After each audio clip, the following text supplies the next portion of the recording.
Yeah, so now I delve more into what I meant by the binary fractal or fractal binary view of consciousness, and how you can use this to fight when you're a targeted person. Yeah, it's in school, no one tells you how your consciousness should work. No one should tell you how your consciousness should work. But when you look at survival of the fittest and every theory concerning that, I mean, the reason why we choose the best religion is the fittest religion. So even the differences between religion come down to survival of the fittest. What is the fittest religion? You know what I mean? Yeah. So there've been religions that have come and gone. They weren't fit enough. So even religion is subject to the survival of the fittest analogy. The fittest religions will be the ones that survive. So that's where we need religion, because that's how you explain what the fittest consciousness is. Yeah, the consciousness that is fittest is also important. I mean, those of us who, initially I was someone who was just all about brute strength, but I was never big enough, so I wasn't going to get very far. Then some tragic circumstances happened in my life, and it forced me to start considering being an intellect as a way of being fit. Yeah, so I started on my academic and intellectual journey, and I started to make my mind extremely fit. Yeah, so what is the consciousness of a fit man? What is survival of the fittest consciousness? So basically, I've looked at everything I know from religion, science, and tried to see if there's any patterns that show where the fittest consciousness, well, obviously the fittest consciousness is the one that we encourage to survive. You know, not necessarily the most intelligent consciousness, but the fittest one. There's people who I'm very emotional, yeah, but I can hold it together. There's people who get emotional and they can't cope, and the consciousness, the sanity and the cohesion in the consciousness is broken. Yeah. Now, for me to break, it will take a lot of how should I put it? Targeting, yeah, to make my consciousness break. It will take an extraordinary effort, yeah, because I have a fit mind. Yeah, you have to have a fit mind if you're to survive this targeting. If you're feeling victimized, you've got to have a fit mind. So how do you do that? Basically, you have to know how to surveil your surroundings. Know what to look for. Know what you should be paying attention to if you want to be a fit mind. Now, this is my wisdom I'm passing on to you, but it's also from a scientific point of view. Now, when you look at yourself, yeah, there's you who's looking, yeah, and the conversation you're having, yeah, is what we can say you are. You are that person that's having that conversation. When you look at what your body's doing, then you are looking at the observed you. The observed conversation is what the body is doing. You can discern what the body is doing. Sometimes I've been sitting there typing on the computer with one hand, only to realize that I'm scratching my balls with the other. Then I looked at it and like, what the? That's my observed self indulging himself. Yeah. So once you look at your observed self, then you become the observed, because you are that observer that's observing his observed self. I don't know if that makes sense.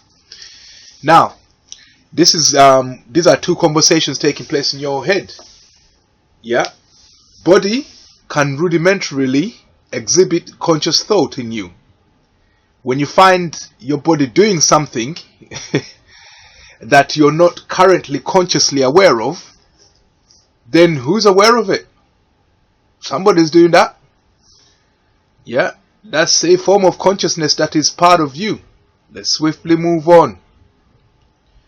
When you look at another individual, there's three conversations there that you need to pay attention to.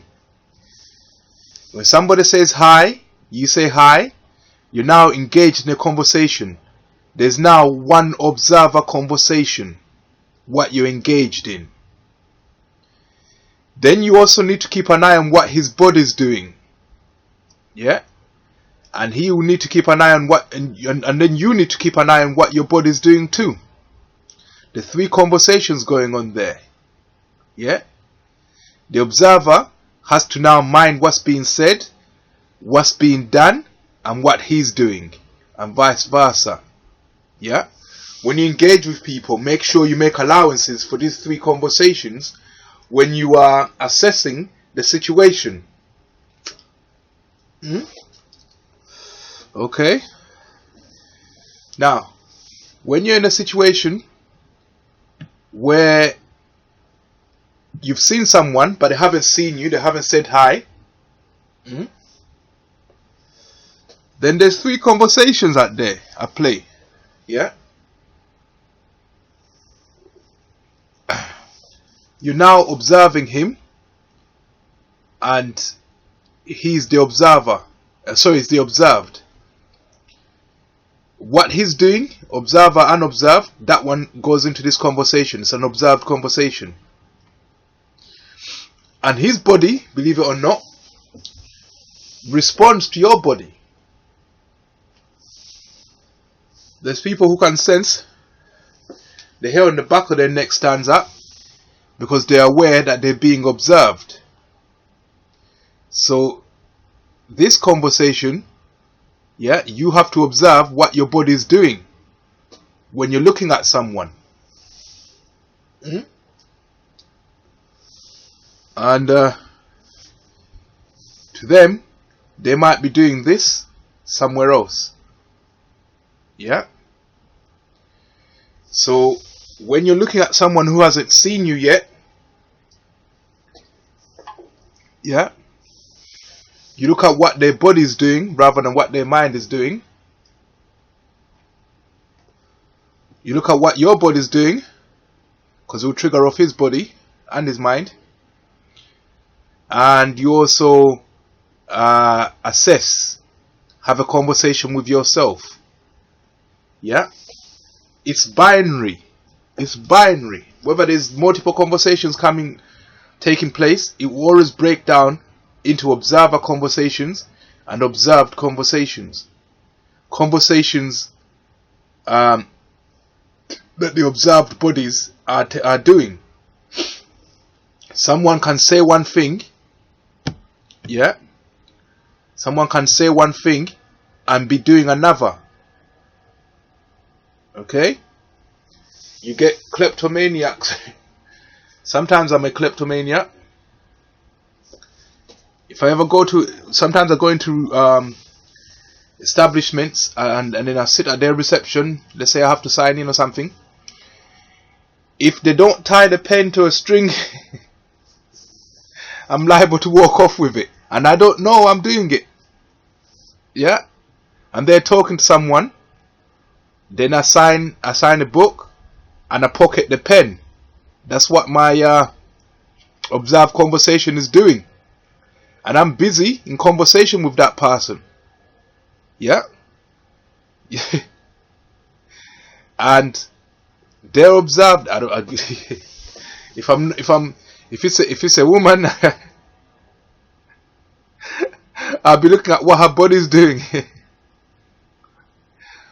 Women, yes, because I'm a hetero. So, but my body, meanwhile, will be doing other things.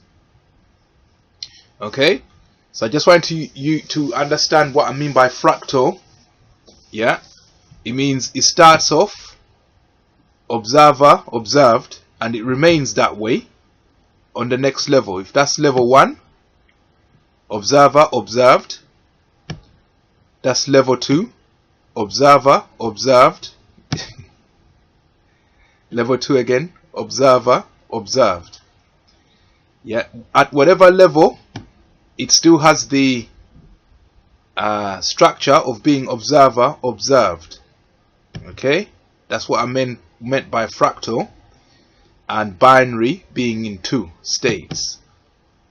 Okay, I hope that helps.